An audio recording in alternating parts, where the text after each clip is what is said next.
Hello guys, and welcome to episode 45 of my Rome 2 Total War campaign with the Iceni tribe.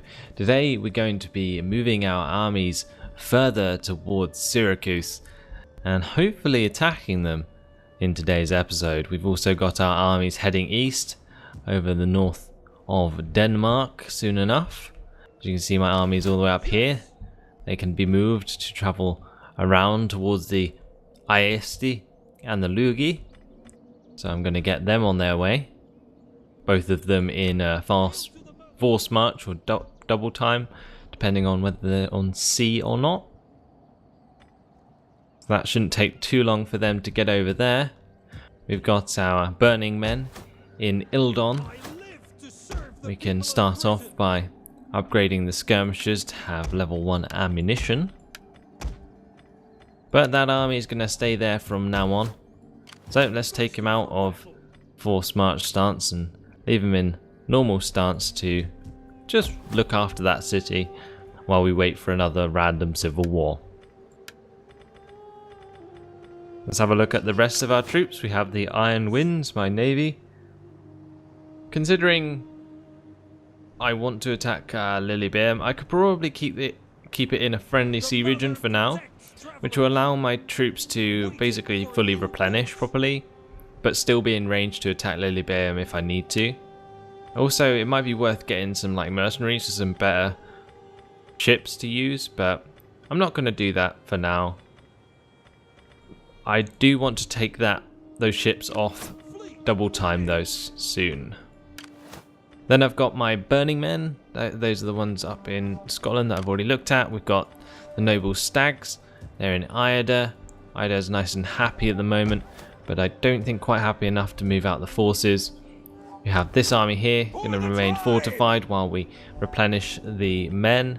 Then we've got the consorts of Morrigan inside Damas, another settlement that needs to be occupied this turn. So we have 57,289 gold to spend. So let's go around and upgrade basically anything I can find and get away with. So here we could probably upgrade to a Lordmaster's Heart. This may take a little while, but let's upgrade to a barbarian fortified city here. We can upgrade the barbarian hamlet to a barbarian village. That would also be nice. In Carthage Genensis, we could probably get away with upgrading this Lawmaster's Hut to a Bard's Grove as well.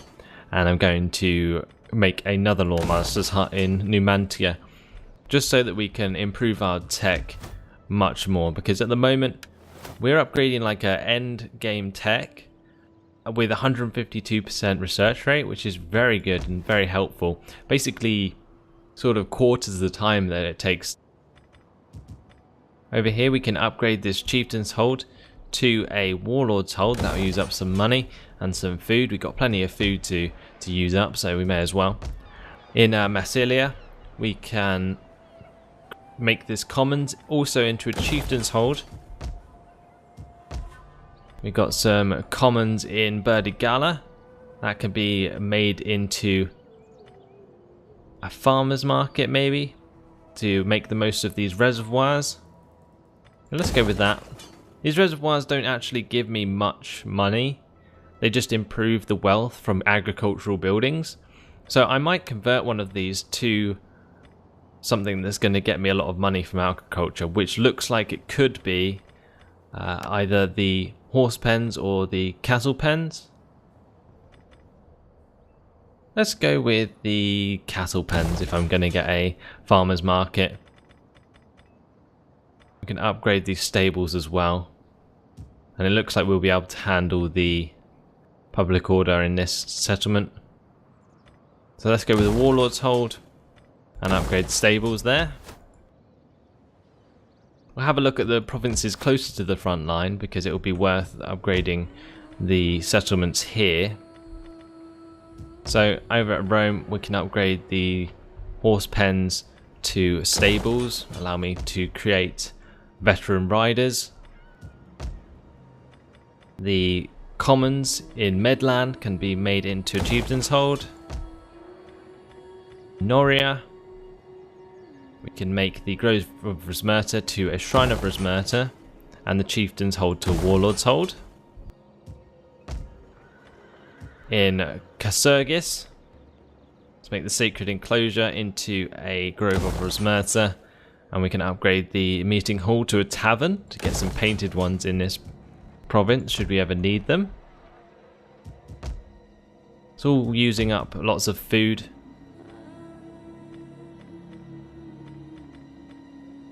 Looks like upgrading any of these towns would also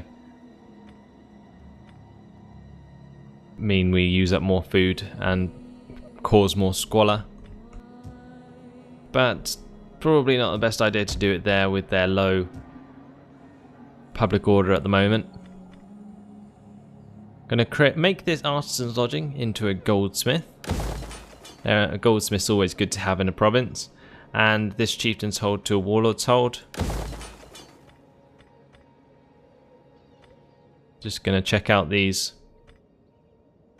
places. Nope, they're all fine.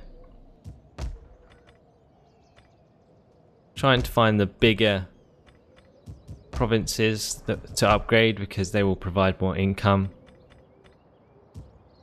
We can make Celtica, upgrade that from a chieftain's hold to a warlord's hold to sort out the public order pattern in this province, because it looks like currently it's going to have a rebellion in 21 turns. Making this into a warlord's hold will increase the public order pattern. Also, I could possibly do it as well with the tavern. That might also be a good idea, and that uses up the rest of the money. So there we go, just spent 57,000 gold. Not something that's actually quite easy to do. It's when you have that amount of money, it's pretty difficult to spend it, but managed to get there. And well, if needs be, I can just improve all of the public order buildings and then upgrade the towns, which will create more squalor but will basically give me more money. So over time I will get more money in, which I won't necessarily need, but doesn't matter. That's all you can really use it for, other than to upgrade military buildings in order to recruit better units. So the Mists of Doom, I don't know if they took attrition this turn, but the army seems to have been depleted significantly in this province. Hopefully that doesn't continue too much, because else I'm gonna have to retreat back to my own province to replenish. Oh well, let's go ahead and click the end turn button, see what happens.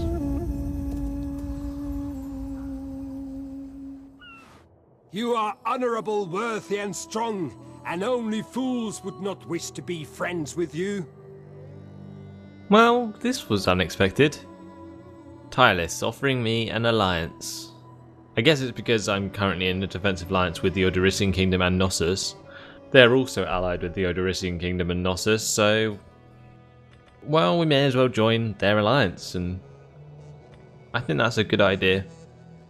So yeah, I'm going to accept that for now. Much talk can be we can wearisome march on unless it Macedon brings agreement as here. and So then where's move the over to wine? Turkey.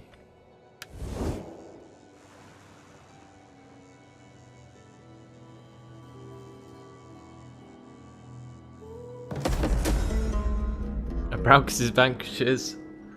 I swear this army is haunted or something, because the leader of it always dies. Like, must be like the 4th time in like 3 turns that the generals died in this army. I think I might just replace him with a candidate from the other chiefs. So let's go with Ribarus. He can have some heroic nobles and take over command of that. Papusa has increased in rank, that's fine. But it looks like Elixo was wounded by Cernustikos. Don't know why that happened. Katios, my druid, has ranked up. So let's improve his philosophy to help with the culture conversion. So let's move back over to this army. This is a Braux's vanquishers here. There must be a spy or something killing my general over and over again. a member of the Aravisi, most likely. Might be worth me getting a spy or a scout in this particular part of my lands in order to find that agent and take him out. So that's what I'm going to do. Unhappy populace in Pannonia, which is Suggestica. We've got a character trait report, a construction report, Grove of Rosmerta being finished in Ida, and Demidi. There's a sacred closure being finished. We're going to make that into a Grove of Tutatis or a Grove of Canunus. Grove of Canunus isn't necessarily what I need because I don't have any agricultural buildings in this province. So I might go with a Grove of Tutatis. That's probably better. Extra public order per turn and improved culture conversion.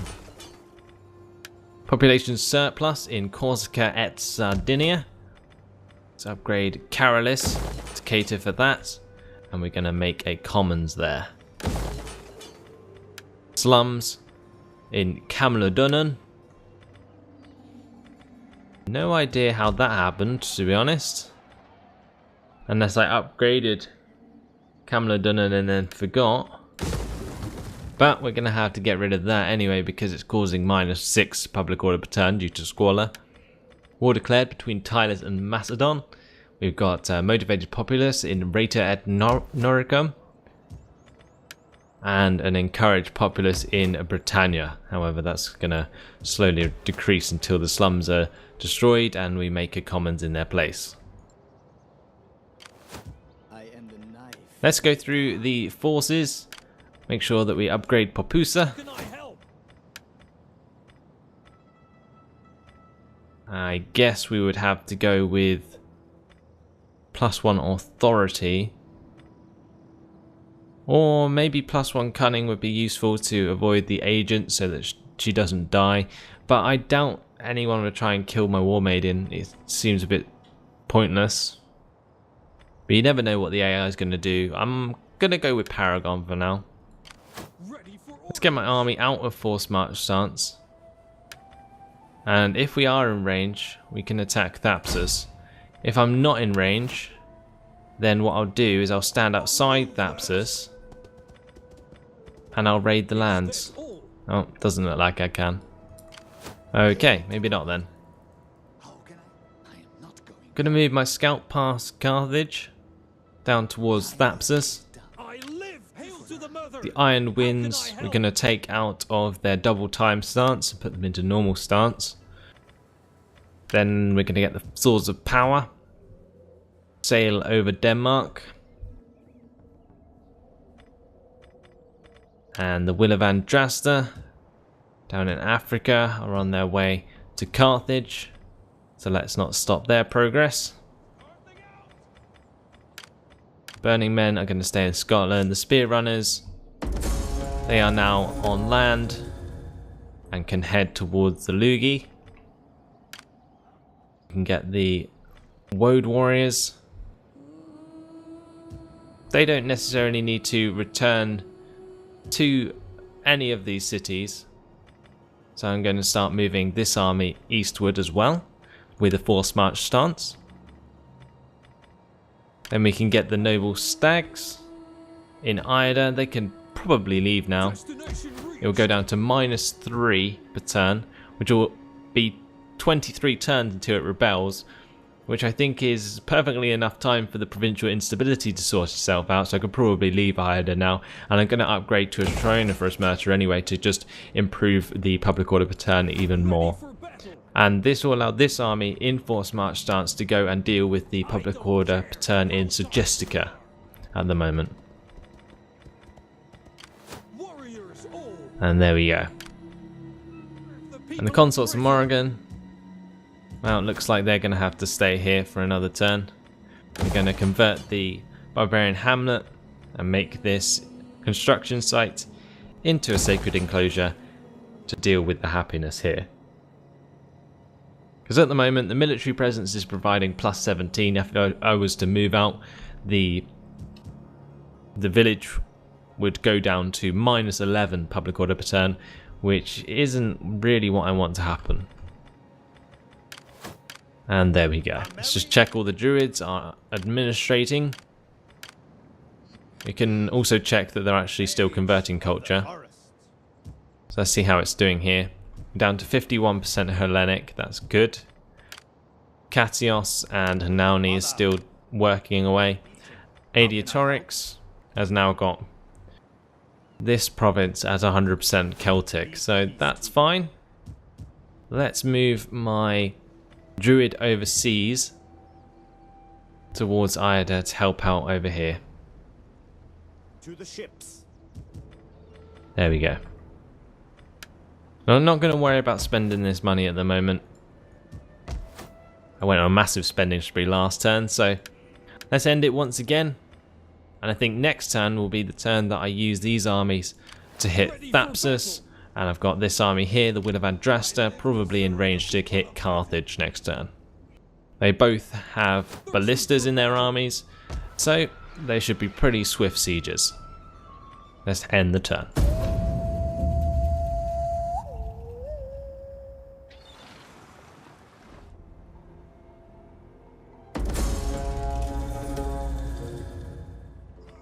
The Nasamonas.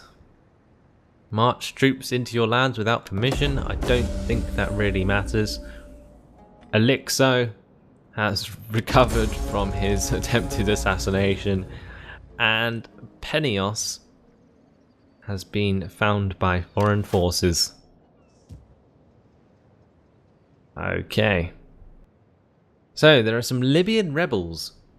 It looks like Thapsus is not in the best of shape at the moment. Found Syracuse's armies though. Some militia hoplites and slingers outside Carthage. If I were to attack Carthage, I'd have to deal with all of this. And I've only got Levy Freeman in this army. They definitely need an upgrade. This army, however, is perfectly fine to hit Thapsus this turn. So I'm going to declare war on Syracuse. And, well, I have no idea what my troops just did then, but they didn't attack Thapsus and went onto the sea, so that was epic fail. Let's grab these. Let's grab this navy and hit Lilybaeum. You show a strong will. The port is now blockaded. Good. Thank you, advisor. If we were to attack this, we'd have to deal with mob, light peltas, slingers. They would all get wiped out easily by my Levy Freeman. It's the citizen hoplites and the light hoplites that I'm worried about.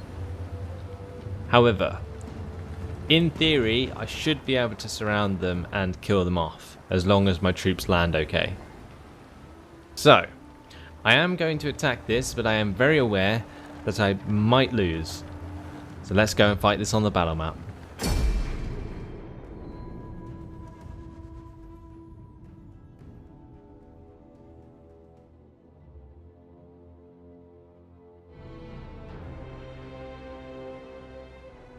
Right, let's wait for the weather conditions to get a little better. Actually, fog probably is in our favour because it will mean that their missile units won't necessarily have as much of a field day killing all my men before they get to shore. So let's get my entire navy over here and we will land on this beach. Get my general over here as well. So let's grab all of these men. We will get my men ashore as quickly as possible. So each of these guys has 80 men. And it should be enough to overrun their 120 men units as their infantry, or 160 even. So 2 of my Levy Freeman units equals 1 of their units. Now these militia hoplites don't look like anything special, let's be honest. However, the light hoplites are a little bit scary. if they manage to defend in this sort of position, I don't think it will end well for me at all.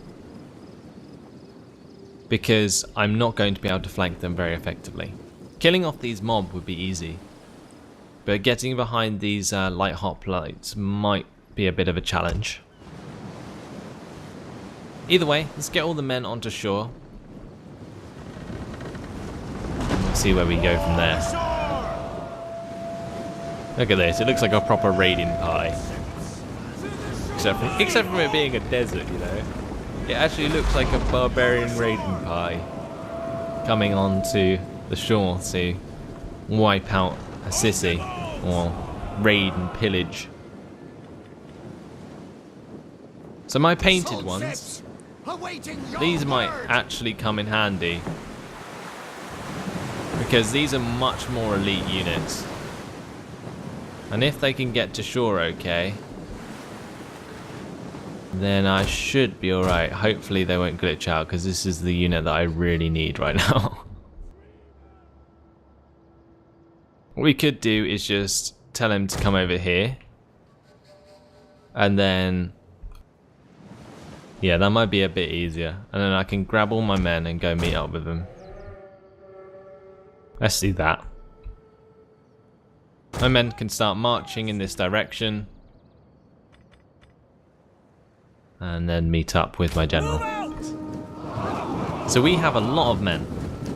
Many more than I thought it would be. But I'm still unsure about whether or not we will win this day. Balance of power is more in our favour than it was on the battle screen. Once we get the painted ones onto shore though, that should be a lot better. I think these guys will be able to deal with light hoplites quite easily. Especially if they buff themselves or, well, these guys are warriors so they can intimidate and war cry the enemy forces into submission.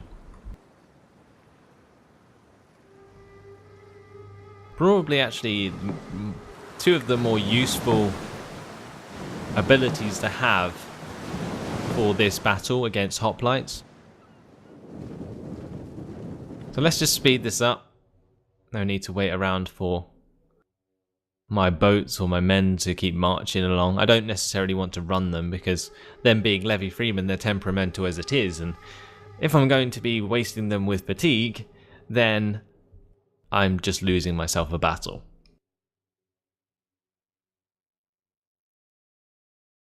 That general finally gets ashore. Painted ones look ready for battle. And they will help by leading the charge with some of my levy freemen. So let's get these guys to jog over now. Speed things up a bit. And what I'll probably do is go and kill these slingers and mob before hitting this concentrated force of hoplites. Because that means that they will have suffered casualties before they get attacked, which could cause them to rout a lot quicker. So what I'm going to do, let's get the army, start marching over to the right, get them on the run. They do seem a bit tired. See some of them are turning a bit yellow. The leg symbol underneath, they are active, but I need them fresh really. They're going to stand a chance against hoplites.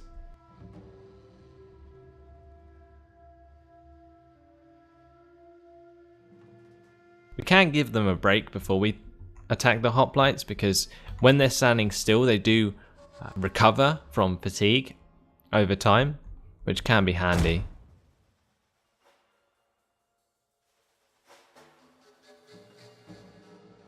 So let's just continue the men round. It's unfortunate that it takes so long just because I had to drop them off ships. So let's go ahead and charge towards the enemy now.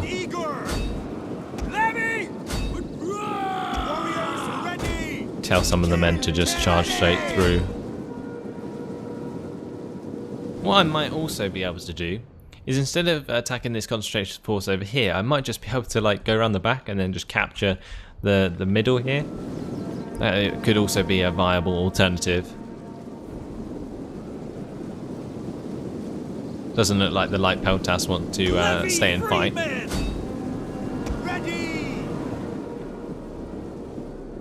They're going to be sucked into the melee soon enough, though.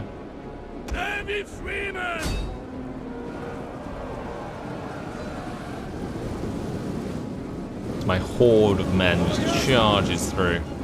Warriors of Britain!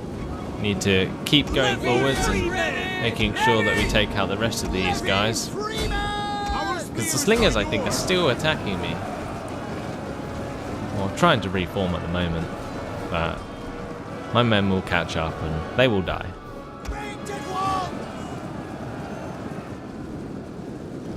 So there they go. All routing off the battlefield. Now what I'm going to do is I'm going to grab half of my levy freemen to go round to the left side here. We're going to get the other half to go round on the right, and my general can come down to the middle here. And what we'll do is we'll approach on the centre sector. It's likely that they're going to start moving their troops towards that centre sector, and then we can sandwich them as they come through. And that will break their morale completely. Or at least that's the plan. Whether or not it go to plan is a different matter. Like I said, they've reformed in this square. I don't necessarily want to leave my general on his own to run up to this front line of hoplites, so I might give him a couple of supporting units from the men running around this side.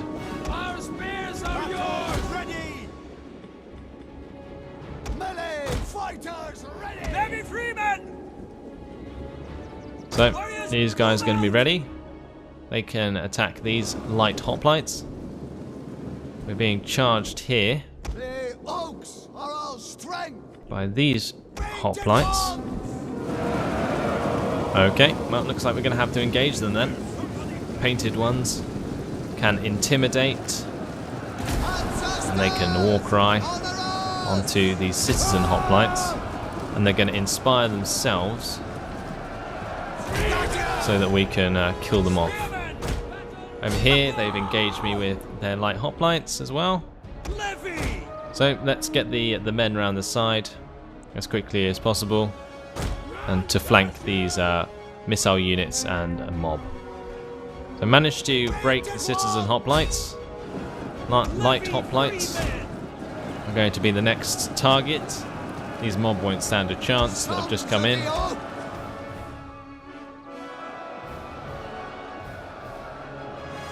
The light hoplites aren't actually doing as well as I thought they would. I think it's just our numbers advantage in general that's keeping my levy freemen alive, because I am losing quite a few units. It's just not enough really for them to deal with. So they've got militia hoplites and their light hoplites here. The light hoplites have taken a hell of a beating. My men are doing very well. And go down to a cinematic perspective and watch the front lines. They bash out against each other. The big burly British men killing the weak Syracuse.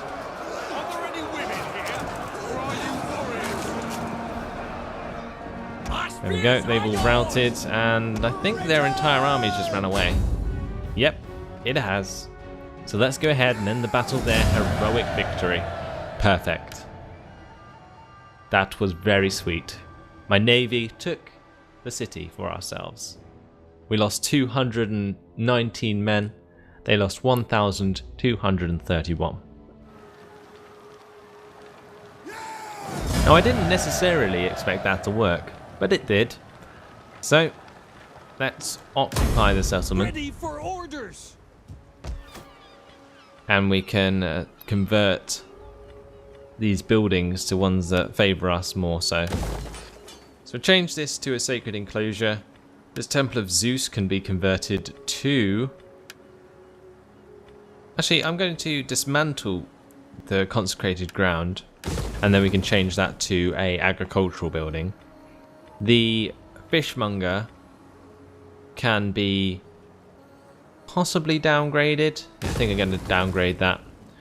The Hellenistic Komai, that can just be converted to a barbarian small town. I don't think that matters too much. But this Temple of Zeus I'm going to change to possibly a Shrine of Nodens to increase missile infantry damage upon recruitment and increase ship building capacity. Because I want a region at least where I can create some ships. I just haven't researched it yet. I'm waiting for my technology to finish. Or I can go with the Shrine of Andrasta. A Shrine of Epona is not really that handy. I think Shrine of Nodens would be better. I haven't really focused on missile units at all, but there's no point in having a Shrine of Rosmerta or a Shrine of Tutates again, because that would just be a waste.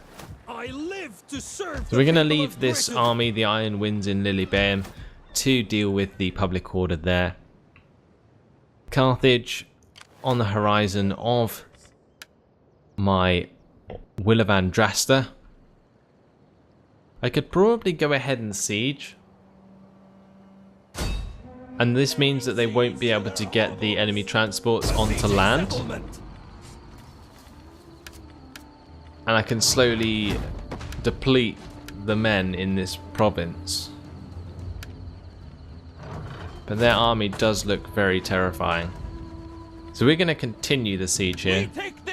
And maybe next episode I might have a stab at trying to take that over. But for now, that's all I have time for. Hopefully you guys have enjoyed this episode where we have taken Lilybaeum off Syracuse. Doesn't look like they're going to stand much of a chance. I thought they might have more armies than they actually do, but they don't.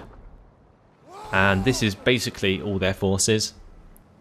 They don't have really much of an army at Syracuse. So there you go. They're going to be rolled over completely, I believe. My armies are very close to hitting the Aesti and the Lugi, so that could also be a possibility of something that happens next episode. Let's just move them up, get them into range for a normal attack next turn. But that's about it. So, thanks for watching guys, hope you enjoyed it, and I'll see you in the next episode. Goodbye.